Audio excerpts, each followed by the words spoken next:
ജമാഅത്തെ ഇസ്ലാമി വിചാരിച്ചാൽ എന്നെപ്പോലെയുള്ള ഒരു എത്രയോ കാലമായി പാർട്ടിയിൽ നിൽക്കുന്ന ഒരാളെ അവർ വിചാരിച്ചിട്ടാണ് മാറ്റിയത് എന്ന് പറയുന്നത് അത് എനിക്ക് ക്ഷീണമല്ലേ, പാർട്ടിക്കും ക്ഷീണമല്ലേ?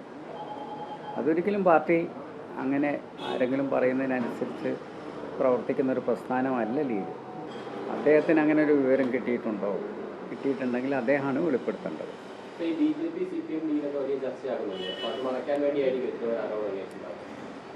അല്ല, അവർക്കിപ്പോൾ ഈ തെരഞ്ഞെടുപ്പിൽ ചർച്ച വഴി തിരിച്ചുവിടണം.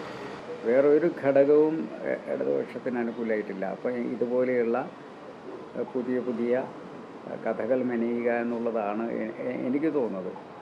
ആശയപരമായ വിയോജിപ്പ് ലീഗും ജമാഅത്തെ ഇസ്ലാമിയും തമ്മിലില്ല എന്ന് ജമാഅത്തെ ഇസ്ലാമി പറയുകയാണെങ്കിൽ പിന്നെ അങ്ങനെ രണ്ട് പ്രസ്ഥാനത്തിൻ്റെ ആവശ്യമില്ല, അവർക്ക് മുസ്ലിം ലീഗിൽ ലയിക്കാമല്ലോ.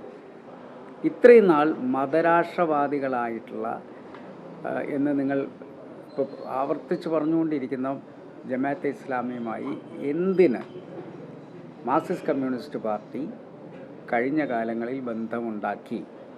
എന്തിന് നിങ്ങൾ ഒരുമിച്ച് തദ്ദേശ സ്ഥാപനങ്ങളിൽ മത്സരിച്ചു എന്ന് മാത്രമല്ല ഒരുമിച്ച് ഭരണം കൈയാളി?